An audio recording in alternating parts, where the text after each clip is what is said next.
अनन्या ने the double helix की पुरानी कॉपी को अपने सीने से चिपका रखा था। उसकी पेजेस इतनी बार पढ़ी जा चुकी थी कि सब डॉग-ईयर्ड हो गई थी। ओडिशा के छोटे गांव से रोसलाइन फ्रैंकलिन और जेम्स वॉटसन के दुनिया, जहां डीएनए अपने राज खोलती है, साइंटिस्ट्स की तेज नजर के नीचे बहुत दूर लगती थी। लेकिन यहाँ थी अनन्या, एक लड़की जिसकी सपने आसमान जितने विशाल थे, जिसे जिंदगी के कोड को समझने की तमन्ना थी।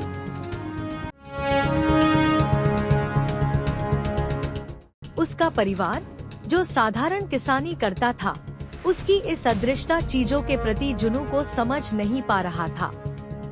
उसके पिता ने कहा, इन छोटी चीजों के साथ खिलवाड़ करके क्या फायदा अनन्या? उनकी आवाज में चिंता थी। हमारी जमीन को तेरी जरूरत है, किसी फैंसी लैब की नहीं। लेकिन अनन्या का दिल तो अदृष्टा में ही बसा था। हर पत्ता का सरसराहट, हर वाइब्रेंट फूल उससे डीएनए मॉलिक्यूल्स की इंट्रिकेट डांस की याद दिलाता था। जब उसने भुवनेश्वर में हेरेडिटी बायोसाइंसेस के बारे में सुना, तो उसके दिल में उम्मीद की एक चिंगारी जली। यहाँ उन्होंने मॉलिक्यूलर बायोलॉजी में हैंड्स ऑन ट्रेनिंग का वादा किया था, जिंदगी के सार को छूने का मौका।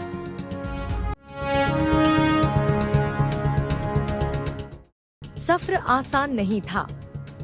अपने गांव की आरामदेह समझ को छोड़ के शहर की भीड़ भाड़ में जाना दर्वना था। शुरुआती दिन तो समझ से बाहर के उपकरण, कॉम्प्लेक्स प्रोटोकॉल्स और असफलता का डर से भरे हुए थे। लेकिन हेरेडिटी बायोसाइंसेस के इंस्ट्रक्टर्स अलग थे। उन्होंने अनन्या की आंखों में चिंगारी देखी, सीखने की भूख जो उसकी सीमित परिस्थितियों से पैर थी। डॉक्टर गोपाल, एक जेंटल पर्सनालिटी जिनके चेहरे पर हमेशा एक मीठी मुस्कान रहती थी, उसका लैबोरेटरी मेंटोर बना। उसने धैर्य से DNA extraction, RNA extraction, PCR और gel electrophoresis, gene expression analysis की जटिलताओं को समझाया। उनकी एक्सपेरिमेंटल गाइडेंस में Ananya came out of her darkness and became clean experimental knowledge.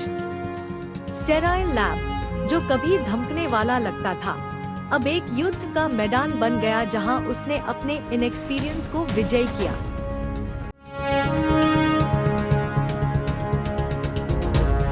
एक दिन जब एक खास स्टोर पे निराशाजनक एक्सपेरिमेंट के बाद अनन्या अपने माइक्रोस्कोप के ऊपर लेट गई।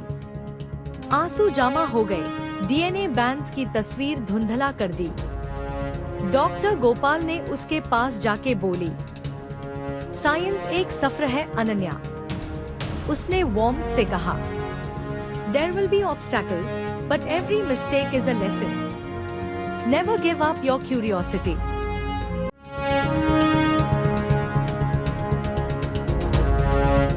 उनके शब्द उसके घायल स्पिरिट को मरहम लगाने वाला था। अनन्या ने अपने आंसू पोंछे और उसके चेहरे पर नया संकल्प सख्त हो गया। अगली दिन उसने एक्सपेरिमेंट को फिर से शुरू किया। इस बार जेल पर बैंड्स साफ और क्लियर था। ये थे उसकी दृढ़ता का प्रमाण।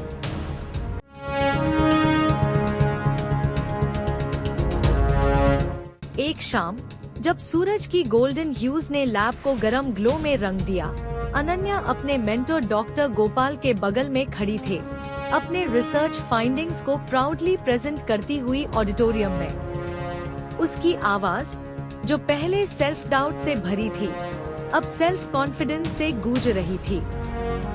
अस्पॉल में वो सिर्फ एक छोटे गांव की लड़की नहीं थी, वो एक रिसर्च साइंटिस्ट थी जो एक नए खोज की कगार पर थी।